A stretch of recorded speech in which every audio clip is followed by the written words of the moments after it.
Good morning and welcome to Skedlive. I'm your host, Farah Al-Rashid. It is November 9th and here are your top stories for today.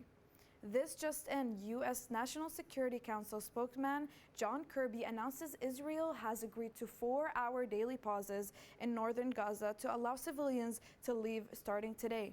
Civilians will know of the pause 3 hours beforehand. President Joe Biden attempted to negotiate for a pause longer than 3 days, but did not discuss a general ceasefire. Humber students organized a walkout on November 7th at the Lakeshore campus. They held a peaceful protest in support of Palestine. Students were found with signs calling for a ceasefire. Hani Alaf, a Humber College student, led the protest and said there needs to be a push for ceasefire and acknowledgement.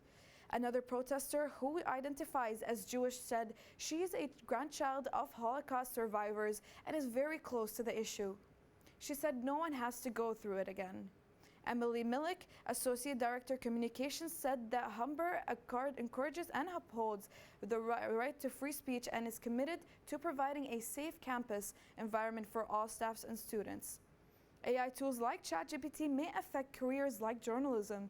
As AI is already capable of writing long-form articles, many journalists are left wondering what this means for the future of media. Watch the video that my colleague and I have reported on. AI tools like ChatGPT are reshaping the way we work. The journalism industry may experience substantial transformations as a result of AI, given that these AI tools can now perform many tasks that were traditionally exclusive to journalists. We speak to Humber College professor Jenna Buck about what she thinks about AI. As an experiment, we used ChatGPT to write Jenna's interview questions to demonstrate one aspect of how these tools can be used to assist journalists in their work. When it comes to AI replacing journalists, I'm not worried about that. It can spit out human-sounding text. It can't create original reporting. It can't interview somebody. It can't be on the scene of an event taking place. It doesn't have your unique set of experiences. Now my approach is to be more positive and to tell students, I don't care, and neither does anybody else. Nobody cares what a computer thinks. Like, what makes your work amazing and beautiful is that it was made by you. Toronto Star City Hall Bureau Chief David Ryder is uncertain whether AI will help the journalism industry or hurt it. So I think there's kind of two schools of thought. One is that AI is going to be great. It's going to be it's going to let us be even faster and more comprehensive and better. And it will be ultimately cheaper for the employers because the news industry is suffering right now and there are fewer and fewer people doing the work. And presumably if AI could help us in a cheap way, then that would be good. There's the other side that says it would be terrible. It's going to take journalists' jobs and it's going to be unreliable. And it's going to, potentially weaken democracy because we already have a state of concern over the amount of disinformation and misinformation being spread. This leaves journalists wondering what the future of the news industry will look like.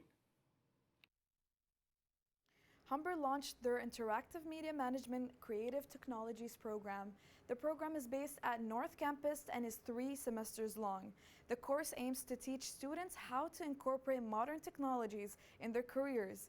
Among other things, it looks at how VR, AI, AR, and IoT can be practically applied across different fields. It also teaches students how to find creative solutions to industry problems. Based on future success rates, it can be added to the college curriculum permanently. For more on this, check out Alexandra Torna's full story on Skedline. The first episode of The Hum is out now. The Hum is a podcast by the Bachelor of Journalism students at Humber College.